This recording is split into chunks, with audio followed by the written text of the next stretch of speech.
बिस्मिल्लाहिर्रहमानिर्रहीम। आप देख रहे हैं मेरा यूट्यूब चैनल और फेसबुक पे लीगल न्यूज़। बात करेंगे कमसिन मगविया के एमएलओ से मुतल्लिक। कल हमने आपको बताया था कि सिंध हाईकोर्ट के अंदर एक समाअत हुई थी।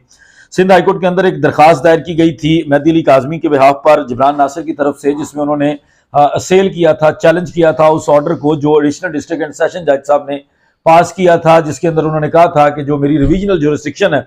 वो लाई नहीं करती और जो आप लोगों ने मजिस्ट्रेट साहब के फैसले को मेरे सामने चैलेंज किया है, क्योंकि वो मजिस्ट्रेट साहब का जो डिसीजन है एमएलओ से मुतल्लिक वो एक एग्जेक्टिव ऑर्डर है और एग्जेक्टिव ऑर्डर के खिलाफ जो है कोई रिवीजन नहीं लाई करती, लिहाजा आप मेरे पास मुतल्लिका फोरम ना होने की वजह से मैं इसको इंटरटेन नहीं कर सकता। ये कहकर उन्होंने वो दरखास्त निपटा दी थी, जिसके बाद कराची के अंदर सिंध हाईकोर्ट का जो कराची बेंच है, जो प्रिंसिपल सीट है, वहां पर एक 561A जो ज़ाब्ता फौजदारी का है उसके तहत एक दरखास्त दायर की गई जिब्रान नासिर की तरफ से, जिसमें उन्होंने ये मौक़िफ़ लिया कि चूंकि मजिस्ट्रेट साहब ने जो ऑर्डर पास किया है हम उसको जुडिशियल समझकर क्रिमिनल रिवीजन के अंदर गए थे, क्योंकि मजिस्ट्रेट साहब के पास जो दरखास्त गई थी पुलिस की तरफ से एमएलओ के लिए, वो एमएलओ की इजाजत लेने के लिए नहीं गई थी। वो बेसिकली इजाजत लेना चाह रही थी पुलिस के बच्ची को जिस कस्टडी के अंदर इस वक्त रखा गया है वो मजिस्ट्रेट साहब के ऑर्डर के ऊपर रखा गया। और मजिस्ट्रेट साहब का एक ऑर्डर ये भी है कि उस बच्ची को वहां पर कोई भी नहीं मिल सकता, चाहे पुलिस हो कोई भी हो। अगर उस बच्ची को वहां से मूव करना है तो उसके लिए पहले इस अदालत की इजाजत की जरूरत है। तो वो इजाजत लेने के लिए पुलिस ने एक दरखास्त दायर की थी, जिसमें उन्होंने जिक्र किया था कि ये इजाजत हम मांग इसलिए रहे हैं क्योंकि हमने बच्ची का एमएलओ करवाना है और एमएलओ जरूरी है क्योंकि वो मगविया है और मगविया भी कमसन है और उसको बाजियाब करवाया गया है और एक मुकदमा दर्ज है जो कि मुकदमा चल रहा है, उसका ट्रायल चलना है, तो लिहाजा हमें बच्ची को वहां से लेकर उसका एमएलओ करवाने की इजाजत दी जाए। जिस पर मजिस्ट्रेट साहब ने ये देखने की बजाय कि मेरे पास जो इजाजत मांगी जा रही है वो सिर्फ बच्ची की कस्टडी उस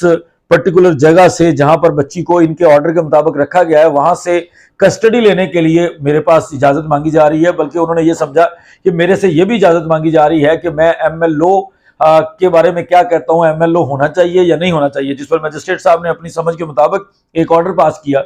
जिसमें उन्होंने कह दिया कि ये बच्ची के लिए जो है वो अनएथिकल होगा, बच्ची के लिए ठीक नहीं होगा, और वो भी सारी बातें उन्होंने मुल्ज़िम को नोटिस करने के बाद मुल्ज़िम की तरफ से जो लीगल रिप्रेजेंटेशन थी, मुल्ज़िम की तरफ से जो वकालत हुई, उसकी जो ग्राउंड थी वो उन्होंने अडॉप्ट करते हुए,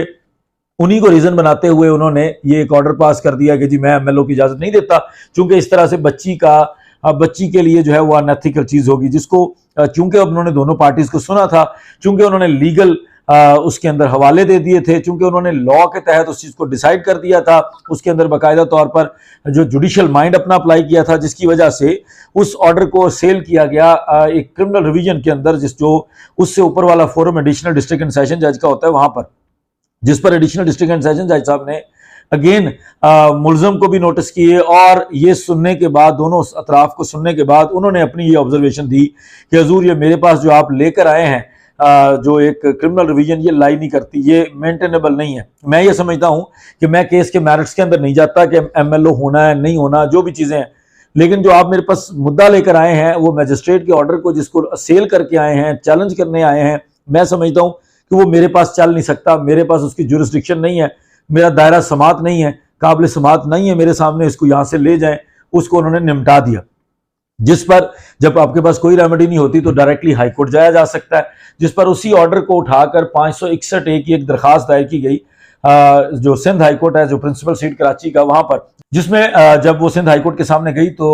दोनों अतराफ को नोटिस जारी कर दिए गए, प्रोसिक्यूशन को भी नोटिस दिए गए और जो मुल्ज़मान की साइड है उसको भी नोटिस जारी किए गए, जिसके ऊपर बाद में एक बेंच चेंज हो गया। बेंच जो पहले वाला बेंच था जिसने हेयरिंग करनी थी उसके अवेलेबल ना होने की वजह से जो नया बेंच था उसके ऊपर जब केस गया उनके सामने, तो उन्होंने उसको कि इसके अंदर कोई अर्जेंसी नहीं है, उन्होंने इसको 23 तारीख के लिए रख दिया था, जो कि गुज़श्ता दिन गुजर गई। जब 23 तारीख को मुतलका बेंच अवेलेबल था, जो मुतलका जज साहब थे, जस्टिस सलाउद्दीन साहब थे, उनके सामने जब यह मुकदमा आया तो उनका पहला सवाल था कि हमें यह बताया जाए कि जो ट्रायल कोर्ट है, जो कंसर्न्ड कोर्ट है, अब आपके हर काम के लिए जहां पर आपने अपना पूरा मुकदमा लड़ना है, क्या उसको अप्रोच किया गया है? जिस पर जिब्रान नासिर की तरफ से बताया गया कि जनाब उस कोर्ट में तो अभी चलान गया है, जो उससे पहले चलान आया था वो मजिस्ट्रेट साहब के पास आया था, पहले जो हमने दरखास्त दी थी वो मजिस्ट्रेट साहब को दी थी, क्योंकि उस वक्त तक ये प्रोसीडिंग मजिस्ट्रेट साहब के पास चल रही थी। लेकिन बाद में चूंकि चलान के अंदर कुछ बड़ी दफात ऐड कर दी गई, जिसमें सजाए मौत के ऑफेंसेस भी आ गए, रेप आ गया,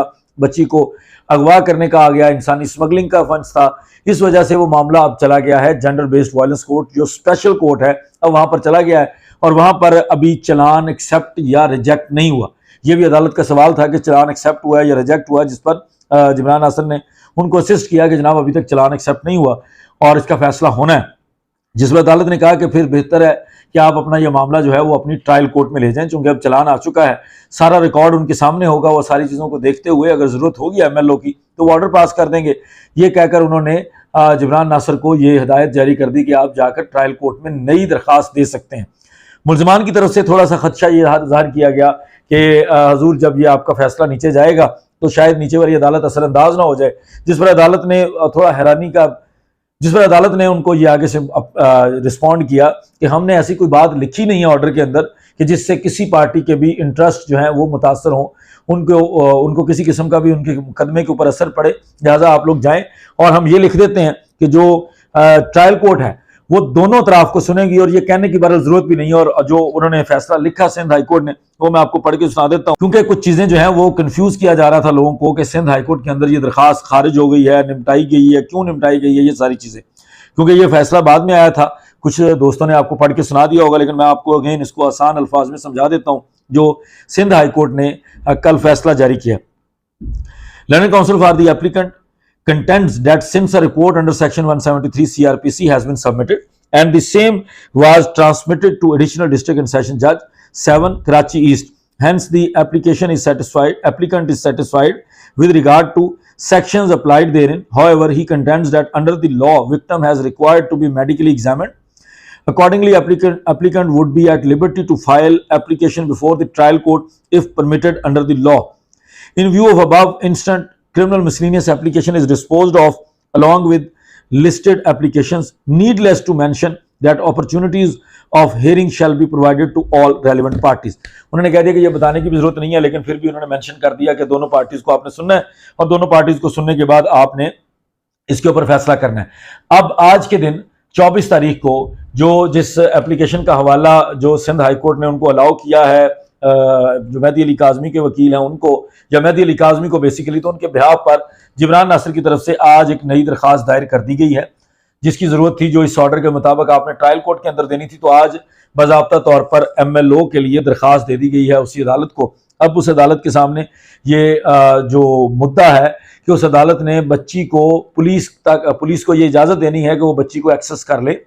एक्सेस करके वहाँ से एमएलओ के लिए ले जाएं जहाँ भी एमएलओ करवाना है, और उसके बाद बच्ची को वापस उसी जगह पर छोड़ दें, उसी तरह अपनी कस्टडी के अंदर रखते हुए, अपनी हिफाजत के अंदर रखते हुए, ताकि बच्ची को, चूंकि चाइल्ड मैरिज का केस है, बच्ची की आइडेंटिटी, बच्ची की लोकेशन को बहुत ज्यादा सेंसिटिव समझा जाता है और किसी को भी बच्ची तक एक्सेस नहीं दी जा रही। इवन जो मुबैना तौर पर बच्ची का शौहर बनकर एक एप्लीकेशन आई है ज़हीर की तरफ से, उसके अंदर भी उनको इजाजत नहीं मिली, और जो मेहदी अली काज़मी साहब हैं उनको, जो वालिद हैं, उनकी तरफ से दरखास्त तो कोई नहीं आई, बहरहाल उनको भी ये पाबंदी जितनी ज़हीर के ऊपर है उतनी पाबंदी जो है वो वालिद के ऊपर भी है कि आप लोग उस बच्ची को एक्सेस नहीं कर सकते, आप उस बच्ची को नहीं मिल सकते। इसके अंदर मैं आपको ये भी बता दूं कि जिब्रान नासिर ने यह भी कंफर्म किया था